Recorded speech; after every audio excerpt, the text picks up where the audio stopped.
Hello guys, Eric DeLuca here. Thank you for purchasing this program. This is an affiliate marketer's strategy guide, if you will, to get ahead in the game, maybe just get a start in the game. I will show you how I built a Facebook group of over 10,000.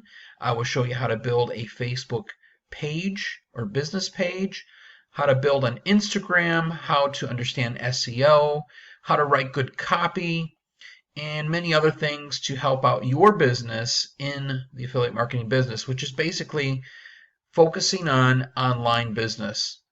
So all the tips, all the tricks, all the info that I give you, the tools, this will all help out in the beginning and even an intro to blogging.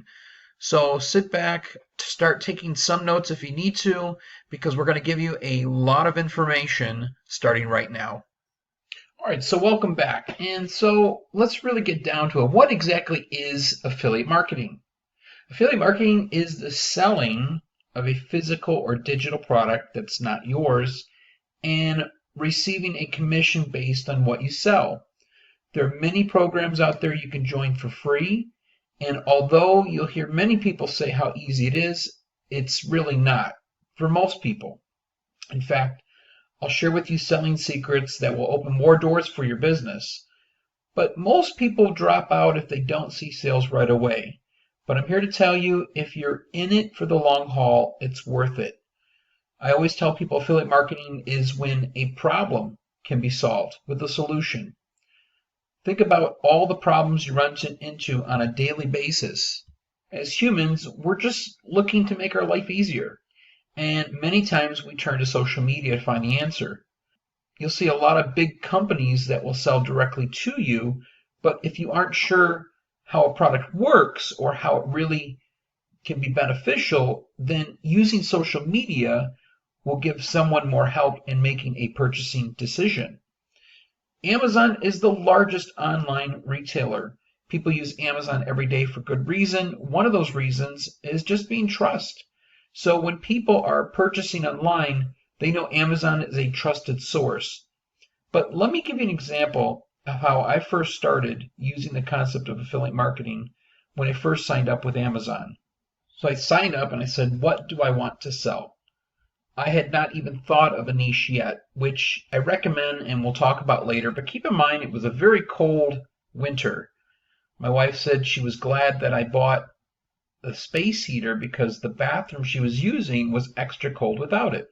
A light bulb went off, and I wondered if Amazon sold the same space heater that we already have. So sure enough, they did, and I began to make a video about the space heater, talked about some of the benefits, how it was a great thing to have for those dealing with cold bathrooms, especially in winter. I put the video on YouTube, and within days, I was already selling the space heater. I didn't deal with manufacturing. I didn't deal directly with the customer.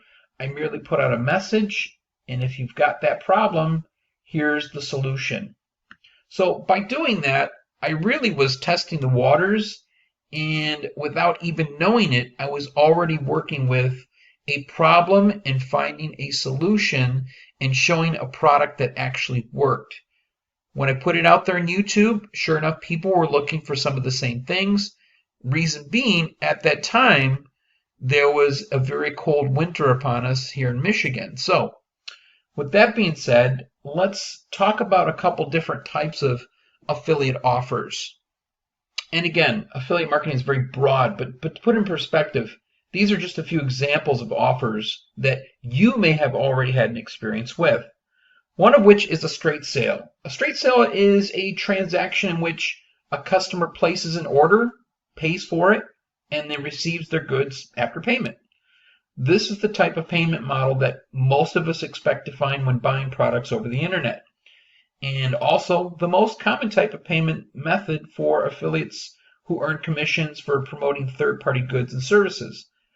A straight sale could be something from a blog you bought, for an example. You were looking at a blog, you're reading information upon something, you clicked on it, and you went directly to the site where you could buy that thing. Or you're buying it directly actually from the blog. The second type is a trial offer. It's a type of affiliate commission model in which You're rewarded with a commission for generating a certain action or activity on the part of your prospects. CPA, that stands for cost per action, and this action could be getting someone to sign up for a free trial, for example. Maybe they're diet pills, they say they're free, and all you have to do is pay for the shipping.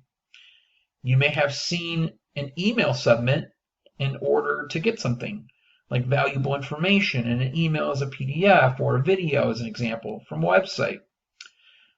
This technique involves PPL or pay per lead. This is also a technique known as CPA, that's cost per action.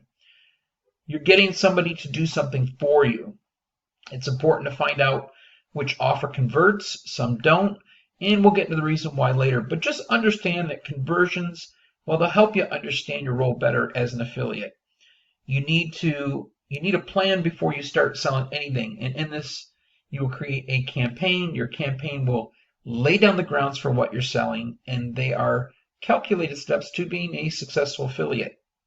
So again, these are just a couple different types of things you may have already experienced as on the other end of not being an affiliate, but being the customer or visitor of a site. So there may be some questions right off the bat you have about getting into the business. One of which is, what does it cost to join an affiliate program? Well, every program I've ever joined is free. You shouldn't be paying for anything to join. The nice part is having the option to work with companies that you want to work with, and where in some cases, some company may sell the same thing or same product. So you may have a choice between two different companies and say, well, I like this one better. So even though they're selling the same product, you go with one. How long does it take to learn affiliate marketing? That's a question a lot of people ask. If you are serious about the business, then you'll need to hit the ground running and learn as much as you can. There's a lot of research involved, tools you have to learn about, but most importantly, patience. But the truth is, it can be very individual. So while you'll always be learning, your success will come from testing and finding out what works best with your model. And another question a lot of people ask is, if I have a product or service, how can affiliate marketing help out my business? So this is the other end of things. So although the focus here is to teach you the skill of affiliate marketing, in the event that you decide to sell your own product, this is a great way to do it. More of what you have can be sold of anything when you have other people selling for you. This is the advantage of having a product and using affiliates to sell it. The last question here that I get a lot is, can I promote an affiliate offer from my mobile device? Well, in a world of more and more devices, there is more opportunity to promote as an affiliate an offer on a mobile device. As websites are becoming more responsive, it's becoming easier to promote offers. I want to quickly talk about passive versus active. So these are two terms that you may have already heard before, but in doing so and understanding this, we need to know really what the difference is, because passive and active income are really the two primary ways to make money. Active income deals directly when you work at your job. It's only there when you're creating it. So you are trading your time for money. It's the time you put in for the time you work. Most people have the idea that this is the one way to make money. Now, while active income can happen immediately, passive may take some time, but in the end, it could really be worth it. So passive income, well, that occurs when you don't even have to be there. There are systems put in place to work for you. You still may have to maintain something, but you have the ability to create an income without even punching in a clock. You still have to put in the work, the research, the time, but the long-term payoff can be great. As an employee with active income, there are really typically two types of business models. The one where the money disappears when you stop working, and the one where your hard work is going into building someone else's business. So those are the two different types of business models with active.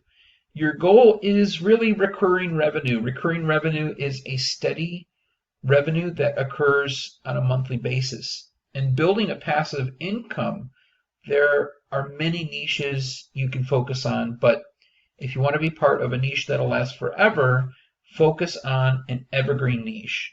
All right, so I want to quickly talk about affiliate programs and affiliate networks. What's the difference? Well, sometimes people do get these mixed up, and you may have heard of both by now, but if not, here's sort of a quick clear up of both.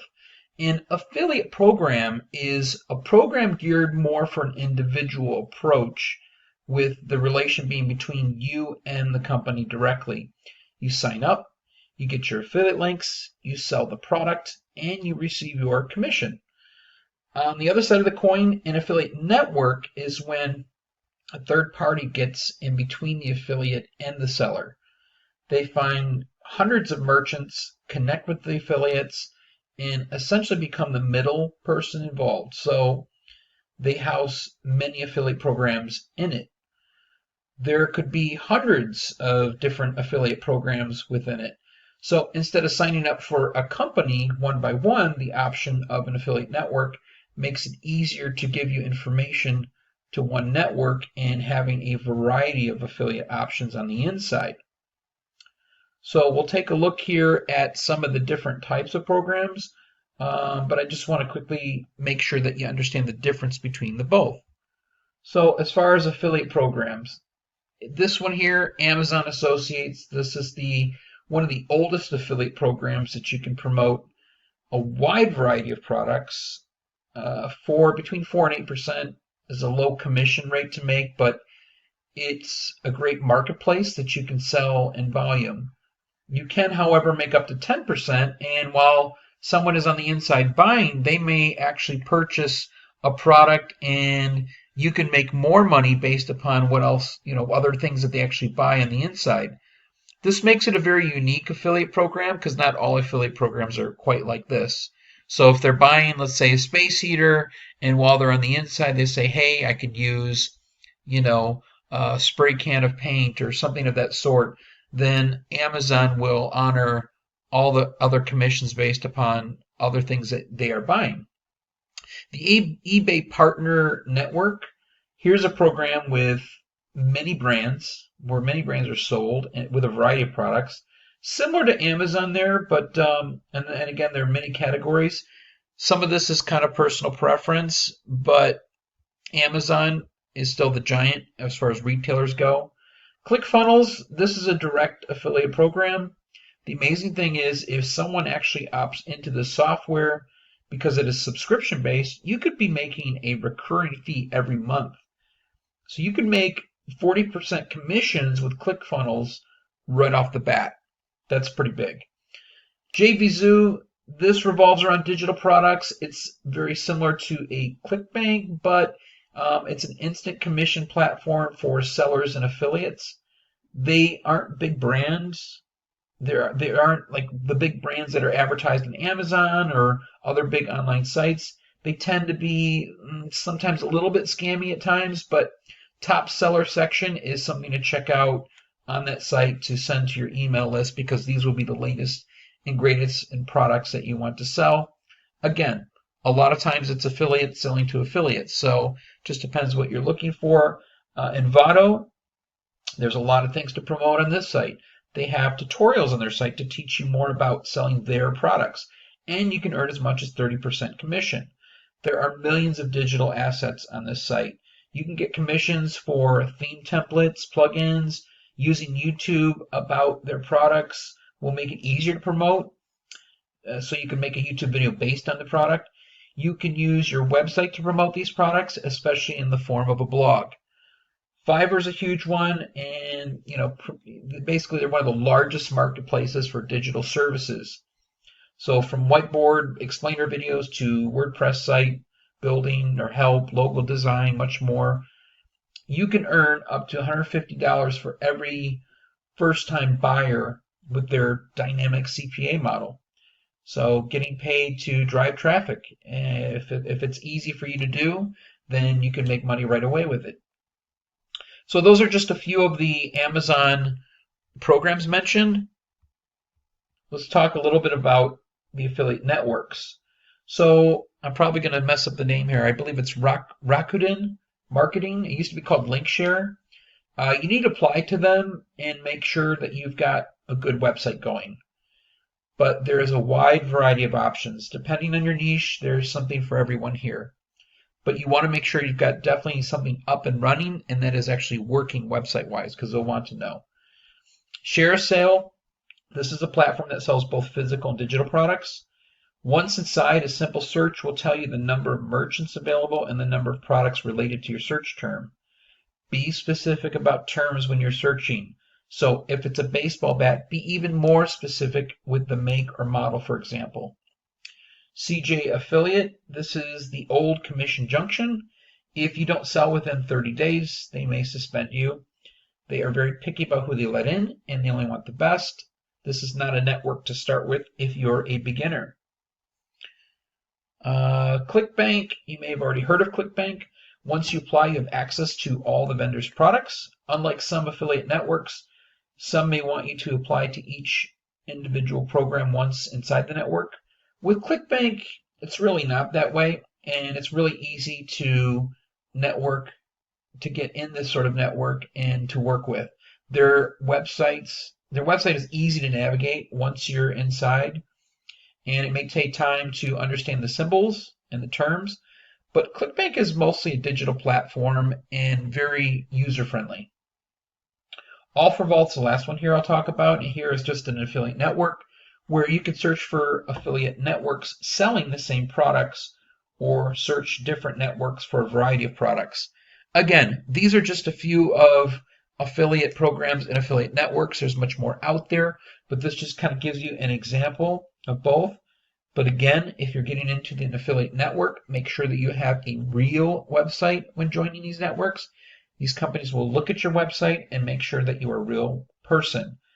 That affiliate manager wants to make sure you aren't going to be spamming people with things and taking a professional approach. You can always make more in digital products as opposed to physical products, and that's something to remember. And that's a little bit about the difference between an affiliate program and affiliate network. All right, so quickly I want to talk about domains. So your domain is the name of your site. So there are many places you can buy a domain name, and those of which could be Namecheap, it could be HostGator, it could be GoDaddy. There's more, but I want to let you know that under any circumstance, you don't want to use a trademark name in your domain. So you wouldn't be able to use Amazon or Nike, for example, but you could use a word like retail or shoe. So there definitely is a difference. You don't want to use a name that's trademarked because right away you could be taken down. But I also want to explain real quick about sort of the 411 on when you're ready to buy a domain name. You may not be sure or know the difference between a .com or a .net or a .org. So what comes after the dot is also referred to as TLD, or top-level domain. It's the suffix of the domain. So while you may be most familiar with some of those, keep in mind that there are many more as well. SEO is treated the same way with your TLD, but if you're handing out a business card and it says tomsrepairshop.guru as opposed to tomsrepairshop.com, to someone who is not familiar with that particular TLD, it may seem strange. So it doesn't matter what TLD you use, but it still comes back to the content of the website. So your .org was designed for purpose of non-commercial organizations or nonprofits, but you don't have to prove you're an organization or a nonprofit, so anyone can purchase the .org for their domain. Your .net, short for network, was designed for companies involved in networking technology. Again, anyone can buy this domain TLD. A .com may be the most familiar to people, but with all the .coms they're working out there right now, the .com, which is, again, it's most recognizable, okay, for standards of commercial. But if you buy .com, make sure that you don't put too many words in there as well. Keep it simple. Be sure to avoid creating a domain with a hyphen, as a domain with a hyphen may flag for more spammy sites to begin with. people might be more apprehensive to checking out your site. And you may have seen .edu, which is reserved for colleges and universities, or the .gov, which is indication of government website. And it's all about what you need to know right now for buying a domain. Be creative. Use a couple words if you can. I usually use 3 tops, but in that being said, buying the domain name, you've also got hosting. So you need somewhere to put that. So when it comes to hosting your domain, think of it like buying a house. That domain name is your address. You can't have a house somewhere without an address. The domain is your virtual real estate. It's how people will find you. Hosting, on the other hand, is where your house sits. It's a company of servers that keep your website up, and these servers make sure that your website is in working order. Some are better than others, and some have various benefits to working with them. Spend the time to figure out which you'll benefit from best based on your budget and goals in working with a domain or domains. So when it comes to hosting, you'll need it with a domain. You can't have one without the other. The domain is how someone will find your website, while hosting will be needed for what your site will be built upon. Now, and that's not to say that you have to have a website quite yet. And then we'll get into the social media part. You may want to use a Facebook group or a Facebook business page as more of your business model for them reaching out to you. But in having a website, you will have your own virtual real estate where they can go, and it looks a lot more professional as well. So let's talk about the campaign. You've heard the term used with politicians. If you don't have the right people representing you, the right advertisements, or the right amount of money to fund your campaign, you may not be successful. It's really no different, because without a successful campaign, your business may not go anywhere. So to set up a campaign is to have real direction. But how do you set up a campaign that sells? And again, we haven't gotten to the niche yet, or finding your niche.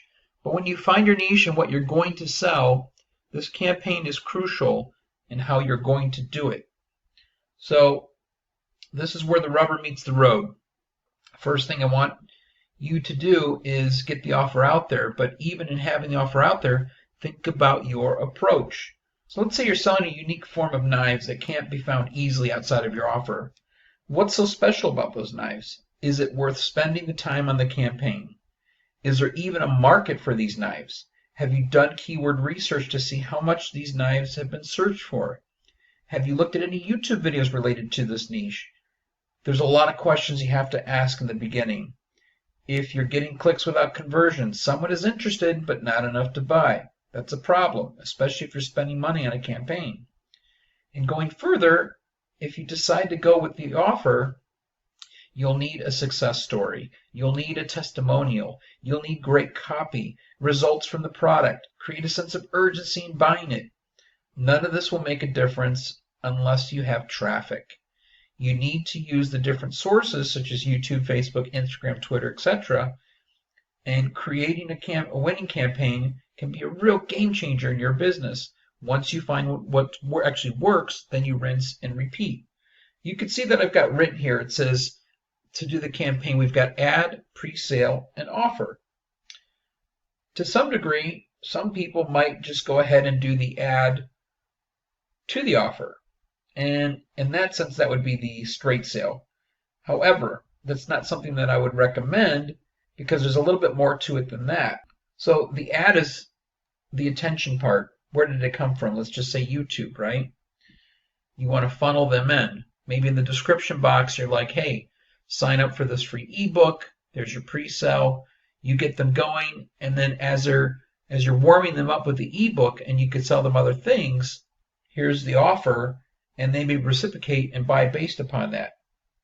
Again, the ad to the offer. This isn't the right approach. What's wrong with this is there's no pre-sale, and an ad, as I said before, in that degree is a direct link or a straight sale. But remember, a campaign is really conversation from beginning to end. So, for example, if I want to sell you a shovel, you could easily buy the shovel as I've advertised it, and then you head straight to the offer. But the pre-sale can create more for your selling. So if I tell you how shoveling will be made easier for you, or why the shovel is better than most, I'll give you the how. Maybe if they act now, they get it discounted. Maybe if they act now, maybe I'll send them something, some information on a case study. This all ties to the pre-sale. Depending on the platforms, you may have to test which one works best for you. So maybe you like Facebook better than YouTube or Twitter better than Instagram. Don't be afraid to try different things to find out what works best. Now, the order that I have it, the ad, the pre-sale, the offer, this isn't the order for everything, but this is sort of a rough draft of how it will work.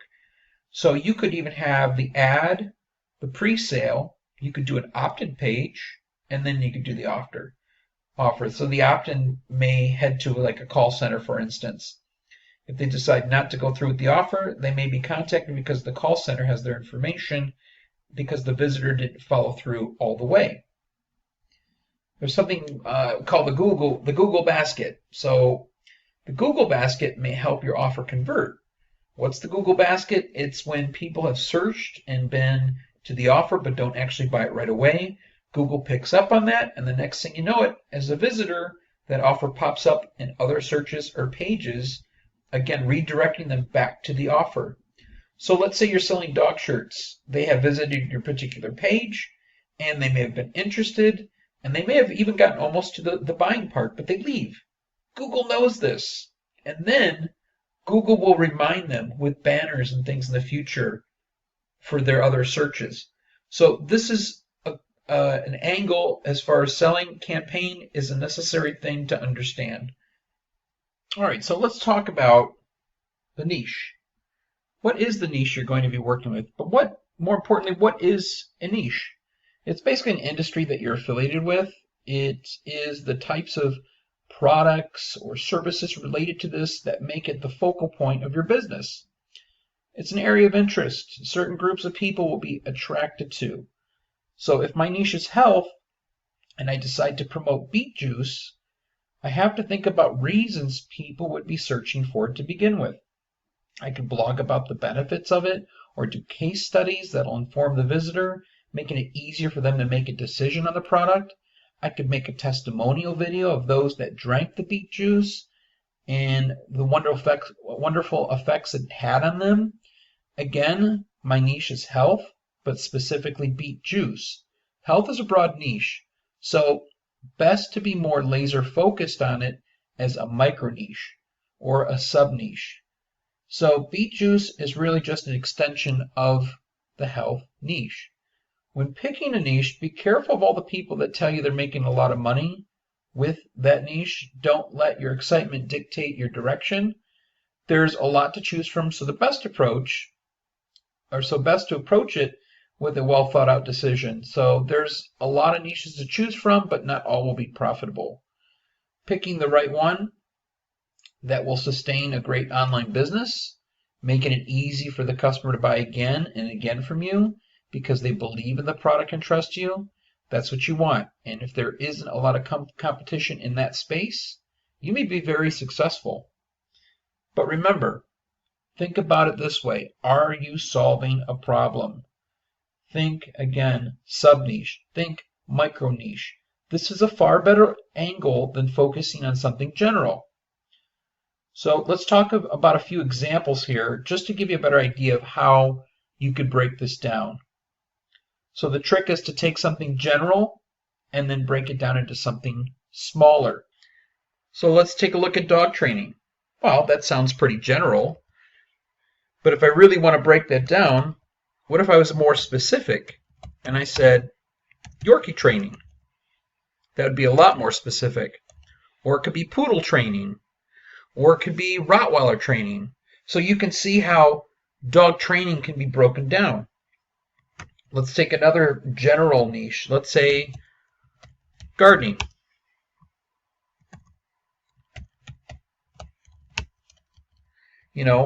Maybe you want to be more specific. We could say growing organic tomatoes. And you can see how that becomes even more specific there. Sorry, this isn't lined up here, but you're getting the idea here. So let's say making money was a general niche. Okay. If you want to be more specific, you could say the best online surveys. And again, you can see the difference here, and it just makes a lot more sense. You've got your general, and then you've got your sub, or it could be micro niche. So let's say you've got a website with, meals on the go. You gear a lot of the meals towards those who live busy lives. So naturally your audience has limited time. If you have the right amount of value and content on your site, you could easily make it a membership site. Here's where you could get that recurring income. They read your blogs, you give them an ebook. You tell them as a member, they'll have access to meals on the go recipes. Again, if they become a member, they'll have more perks. Maybe as a member, they're even invited to your private Facebook group where you'll even display exclusive content to members only. There's so many possibilities. And I want you to think about that recurring income, that idea of a membership, that idea of picking a niche that you can go ahead and turn into a sub niche or a micro niche to really laser focus on who your audience is. So you want to set up realistic goals and know that every niche is different regarding of needs and price points in launching your business. And ask yourself, is there an audience willing to pay for it? Be careful if you do create a website and you're putting a bunch of banners or Google ads up. You don't want to steer your customers away or off your page or turn them off with a busy site. Your goal is to keep them interested and turn your offers into conversions. Get used to hearing that word a lot. Conversion is basically you're getting the customer to do something, and it relates to an action they take when they visit your website. It generally relates to a sale made through your links, but it could be filling out something like a subscriber form or even downloading something. So quickly, I want to talk about an evergreen niche. If you're looking for something that has no expiration date, look no further than this, because unlike a lot of them, they may disappear over time as a fad, or maybe they're seasonal. There's a few things that people will always be searching for. It is a common need or desire. So pick the right one, and you may have a sustainable business for life in many years to come. Evergreen is really described as health, wealth, and fitness. You can't go wrong with these niches, but you still have to do the research to make sure that it isn't saturated and you can be successful with it. So here's a quick breakdown of the top 3 plus some examples as well. So the health category, well, that could fall under anything from mental stability to relationships. It's really a question of what your audience is struggling with. So there's a lot of things that you could pick from this. As far as wealth, well, this niche deals with money, and everyone wants to make money and everyone wants to make more. This is a huge one where a lot of people also get scammed or ripped off as well. So be very careful about if it sounds too good to be true, it might be. But as an affiliate, whatever you're promoting, make sure it checks out. Remember, your name is behind it. Then there's fitness, and we all want to look better, whether it's losing weight or gaining muscle.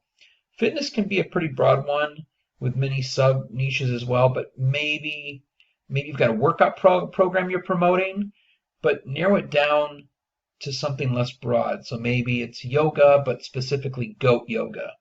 Building great content around these subjects can really help you build a long-term business. Many people have focused on building blogs around these topics.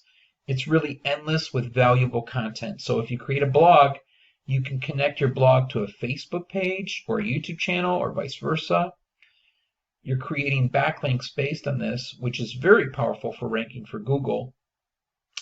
And just to give you an idea, again, we're talking about different types of evergreen niches. They could be anti-aging, it could be arthritis, it could be anxiety, back pain, depression, diabetes, eating disorders, weight loss. Again, these are common ones that will never go away.